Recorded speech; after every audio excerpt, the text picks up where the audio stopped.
Yo tout le monde, ça faisait longtemps hein.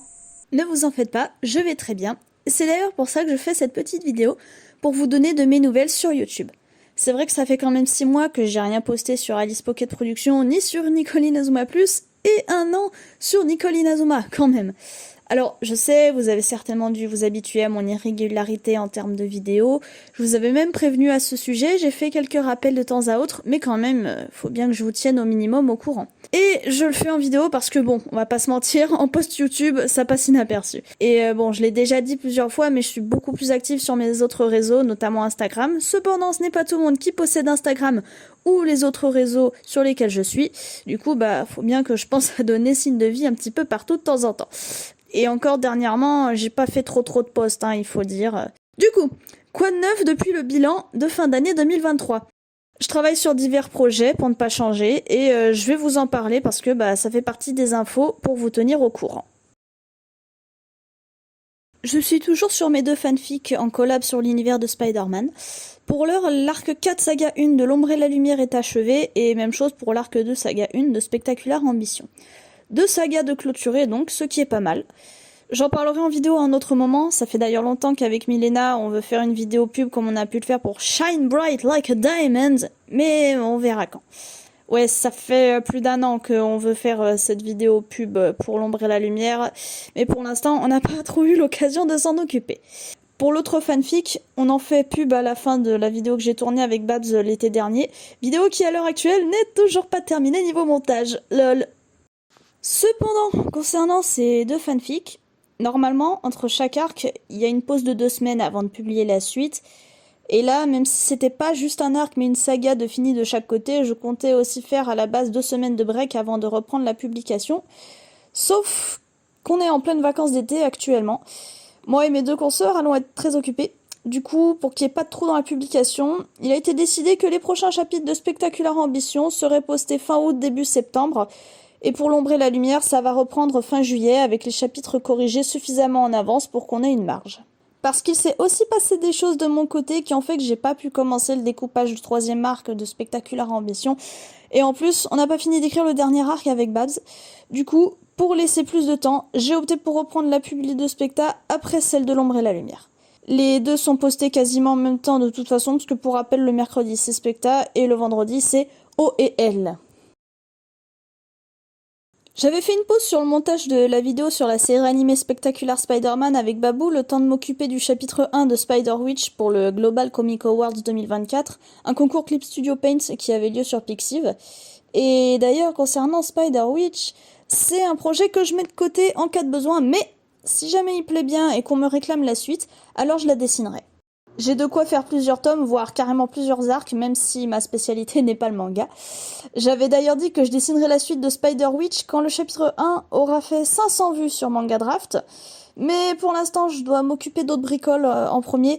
Et en plus, il faut que je relise ce que j'avais écrit pour le chapitre suivant, histoire de corriger ce qui ne va potentiellement pas. Donc, je m'en occuperai quand j'aurai le temps. Et puis vous me connaissez maintenant, je préfère faire une chose à la fois. Je vais peut-être prioriser le montage de la vidéo avec Babs avant de reprendre Spider-Witch, comme ça sera une bonne chose de faite. Je vais d'ailleurs peut-être retraduire en français mon manga à l'avenir si j'ai pas trop la flemme.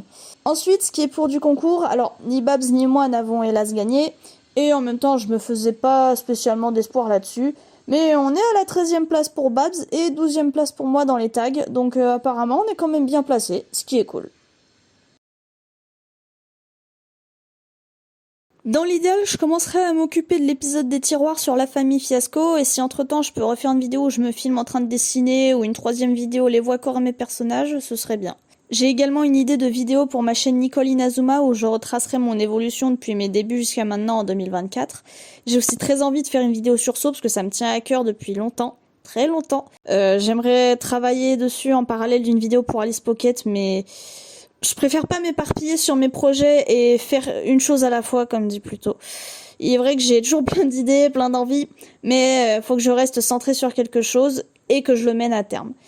Je vais essayer de faire comme ça maintenant, parce que j'ai toujours eu plein d'idées de vidéos que finalement j'ai jamais réalisées ou dont j'ai avorté la création, car hélas parfois les choses ne se déroulent pas comme on le prévoit et des fois faut faire des choix. Si je pouvais, je ferais bien une vidéo par mois comme au début d'APP, mais je vais le répéter encore une fois, ça aussi. Je me sens plus artiste, dessinatrice que vidéaste, et ma vie actuelle en plus n'est plus la même que lorsque j'étais au collège-lycée. C'est donc normal que je consacre moins de temps à mon activité YouTube. Aussi, je vais peut-être faire des vidéos où je m'enregistre en train de jouer de la harpe. La musique, c'est de l'art aussi, et c'est vrai que je mentionne pas souvent le fait que je suis harpiste, alors que quand même j'en fais depuis le CE2 CM1. C'est plutôt compatible avec l'idée même de faire d'APP une chaîne sur mon activité artistique et ça varierait un peu. Donc pour l'instant, cette histoire d'enregistrement à la harpe, j'y travaille. Je referai certainement des vidéos gaming aussi, notamment sur Minecraft. Au moins j'ai juste à couper les gros blancs inutiles, même si j'aimerais à l'avenir refaire des vidéos gaming avec du montage. Certes, ça prend du temps à faire, mais c'est plus marrant. Et du coup, bah là aussi, je réfléchis et je vais voir quand je ferai la prochaine, que ce soit une rediffusion de live ou pas. Prochaine de vidéo gaming. J'ai aussi pour projet de faire un nouvel écran de fin. Alors, il remplacerait pas celui avec Caramel, ce serait plutôt un deuxième écran de fin qui serait commun à toutes mes chaînes, sur lequel je redirigerai vers les dernières vidéos de chacune d'elles, vu que mon activité tourne entre Nicole Inazuma Plus et Alice Pocket Productions, que c'est aléatoire, tout ça. Ça permet de suivre un petit peu mieux, faute d'avoir d'autres réseaux pour ceux qui me suivent exclusivement sur YouTube. J'avoue des fois que j'aimerais bien fusionner toutes mes chaînes en une seule, mais là je crois que pour l'instant peut-être, c'est pas trop possible quoi. Sans transition, je vais évoquer un autre sujet puisque je donne des nouvelles sur mes chaînes YouTube dans leur globalité. Beaucoup de vidéos ont entre guillemets disparu sur Nicole Inazuma Plus. Alors, je les ai pas supprimées, elles sont juste en privé. Pour l'instant. Mais il se peut que je les supprime effectivement. Et sur ma chaîne avec Flynn, c'est pareil, il y a des vidéos qui sont en privé. La raison est très simple. Ces vidéos ont mal vieilli et avec le recul, ça fait cringe. Même si ce sont des souvenirs. Et faut savoir que tout ça, ça appartient à une époque révolue. Donc d'ici quelques temps, il est possible que je supprime définitivement les vidéos que j'ai mises en privé à l'heure actuelle. Je n'ai pas de date exacte, mais je songe le faire pour de bon. Attends, tu parles encore d'Eclablog? Oui, encore, je sais. Mais c'est pas de ma faute s'il se passe encore des choses dessus. Sauf que, j'en parlerai pas si c'était pas important. Comme la migration des clusters qui avait eu lieu l'autre fois, c'est d'une grosse mise à jour dont on parle. Et c'est pas forcément pour le mieux. Pour ceux et celles qui se situent pas, Eclablog c'est la plateforme où se trouve mon blog dessin et quelques autres blogs qui sont à moi également, et répartis sur 2 comptes. J'ai mon compte principal que j'utilise depuis 2012, et un compte que j'ai créé plus récemment pour poster mon contenu NSFW à part, plus le projet de wiki de mon univers. Voilà, le récap c'est fait. Maintenant, je développe sur ce qui s'y passe depuis quelques temps. Vers mi-juin, comme quasiment tous les utilisateurs, j'ai reçu un message de la part du staff d'Eclablog qui annonçait que la plateforme allait subir des changements et on nous a redirigés vers le forum qui expliquait les choses en détail. Grosso modo, en tout cas de ce que j'ai compris de ce qui va se passer, l'interface de nos blogs ainsi que les fonctionnalités dont on dispose vont être drastiquement modifiées et pas forcément pour le meilleur, malheureusement, ce qui nous inquiète tous, bien que le staff nous rassure comme il peut et réponde à nos interrogations.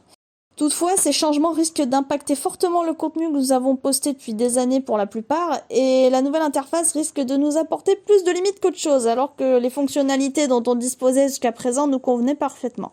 On va en quelque sorte perdre les rubriques au profit d'une espèce de système de tag apparemment, et le problème majeur est que tout ce qu'on a soigneusement ordonné et classé va se retrouver en gros bazar. J'ai passé plus d'une semaine à sauvegarder le contenu de mes blogs. Je remercie d'ailleurs grandement les utilisateurs qui ont proposé leurs solutions et ont en plus créé un Discord afin que nous puissions nous entraider, nous soutenir. Ça a été très utile. Donc dédicace à vous, chers camarades, si jamais vous passez par là. Je tire quand même du positif de tout ça. D'une part, j'ai pu faire du tri sur mon contenu et j'ai supprimé certains de mes blogs. J'ai également supprimé certains articles vraiment inutiles. Et d'autre part, j'ai voyagé dans le temps, ça m'a rappelé des souvenirs, et putain, sur certaines de mes fanfics, il va y en avoir des choses à redire. J'ai déjà pas été tendre avec Mimi, Bibi, Luna et Ruby, mais alors certains de mes écrits, je vais pas prendre de gants avec. Mes premières fics One Piece et mes fics Predator, je vous attends. Il y a énormément de choses problématiques dedans, mais on verra ça en profondeur, en temps et en heure. Cependant, juste sauvegarder mon contenu ne suffit pas. Eclablog opère ces changements car la plateforme est en déficit d'après ce que Webedia nous a dit. Donc en plus d'être inquiet par rapport à la sauvegarde de notre contenu, on est inquiet pour nos blogs en eux-mêmes. Perso, je comprends la chose de la manière suivante, Eclablog va peut-être fermer d'ici quelques temps, malgré les mises à jour qu'il y a actuellement. Et donc, qu'est-ce que je vais faire? Parce que Instagram, Facebook, DeviantArt, c'est bien beau tout ça, mais si je peux plus mettre en ligne des articles détaillés sur le processus de création de mes dessins avec plein d'images pour illustrer, ça m'embête énormément. Tout ce que j'ai créé pendant 12 ans risque d'être réduit à néant. Alors, on m'a suggéré de créer mon propre site. J'y réfléchis encore actuellement, je pense que je vais le faire, mais faut que j'apprenne comment ça marche, tout ça. Je suis prête à payer, bien entendu, parce que forcément c'est pas gratuit d'avoir son propre site. Apparemment c'est pas très cher, mais le souci c'est qu'un seul site, en fait, ça me suffira pas. Moi, il m'en faudrait un, en fait, qui soit l'équivalent de mes blogs dessins, déjà. Ensuite, un deuxième pour mon projet de wiki. Un troisième pour mes écrits. Donc, l'équivalent de Alice Universe, mais qui serait mixé à Alice égale une histoire, pour le coup. Donc, ce serait du tout en un, une fusion de ces deux-là. Et allez, dans l'idéal, un quatrième pour le contenu NSFW, si je peux pas le mettre déjà à part sur le dit site. Enfin, le site que j'ai cité en premier. Et non, je peux pas tout réunir en un, car ce serait beaucoup trop bordélique. C'est déjà ultra garni sur mon blog dessin à lui tout seul, alors ajouter en plus les crédits et le wiki... Les crédits? Non, les écrits, pardon. Oh, pff. Non, impossible. Le wiki doit être à part, c'est primordial. Et les écrits mélangés au dessin, non, ça n'irait pas. Alors, vous me direz peut-être que vu que j'ai tout sauvegardé, je devrais plus trop être inquiète et j'aurais plus qu'à reposter. Alors, oui, je suis plus sereine maintenant que j'ai tout récupéré, mais deux choses. Un, j'ai posté plus de 1000 articles juste sur mon blog dessin, donc si on ajoute à ça tous les articles des autres blogs, il me faudrait énormément de temps. Sauf si je trouve un moyen d'importer, évidemment. Deux, il y a hélas des articles dont les images se sont perdues lors de la migration des clusters, c'était que des JPG d'ailleurs, c'est pour ça que maintenant je poste tout exclusivement en PNG, et que la blog n'a pas pu les récupérer. Et non, Wayback Machine n'est pas une solution, car ça ne permet pas de revenir des années en arrière. J'ai testé en plus, tu mets le lien d'une page et ça ne la sauvegarde que dans l'état dans lequel elle se trouve au moment où tu fais la manipulation. Donc je ne peux pas afficher mon blog d'il n'y a ne serait-ce qu'un mois. J'ai déjà pu contourner une ou deux fois, mais les images sont réduites, floues, pixelisées et dégueulasses. Et en plus, ça marche pas avec tous mes articles, donc malheureusement j'ai des images perdues définitivement car je les ai plus en ma possession, dessin comme référence. Vous vous dites peut-être oui, mais Alice, si ce sont des vieux dessins moches, pourquoi tu veux les récupérer? Tu veux pas les laisser sombrer dans les méandres des tréfonds de l'oubli d'internet? Bah en fait ça fait partie de mon historique, ça permet de voir mon évolution au fil des années. C'est donc important pour moi, outre le côté nostalgique de ces périodes passées. Et puis c'est marrant pour moi de me moquer de mes dessins moches de quand j'avais aucune notion d'anatomie aussi. Bref, pour résumer concernant cette partie plus longue que les autres, si jamais que la blog n'est plus utilisable pour moi, je vais devoir songer à migrer ailleurs et ça va pas trop m'arranger des masses. Ça fait longtemps qu'on n'a pas fait de FAQ, du coup ce que je vous propose c'est qu'on s'en fasse une à la rentrée, mais pas en live. J'ai envie de faire un truc à l'ancienne cette fois-ci. Donc n'hésitez pas à me poser toutes vos questions, aussi farfelues soient-elles. Toutefois n'oubliez pas de mettre un hashtag FAQ 2024 dans votre commentaire, sinon je ne prendrai pas en compte vos questions. Et comme ça je peux repérer facilement que c'est les questions pour la FAQ à venir. Pour ça le 2024. Nous arrivons à la fin de cette vidéo. Je l'ai faite sans trop grosse prise de tête, juste afin de vous informer sur où j'en suis à l'heure actuelle. Alors certes, c'est pas comme si c'était écoulé un an, voire beaucoup plus, où là ça aurait été plus logique de faire une vidéo avec un intitulé pareil, mais comme je suis vraiment très irrégulière sur YouTube, de plus en plus même, et que le temps passe parfois plus vite qu'on peut le croire, surtout sur internet, j'ai préféré vous tenir au courant, et en plus je suis plutôt du genre à préférer tenir les gens informés. Surtout que plus tard j'aurai peut-être pas le temps, donc autant faire ça maintenant. Merci d'avoir écouté ce que j'avais à dire, je vous dis à bientôt, prenez soin de vous, profitez de la vie et de votre été 2024, ciao!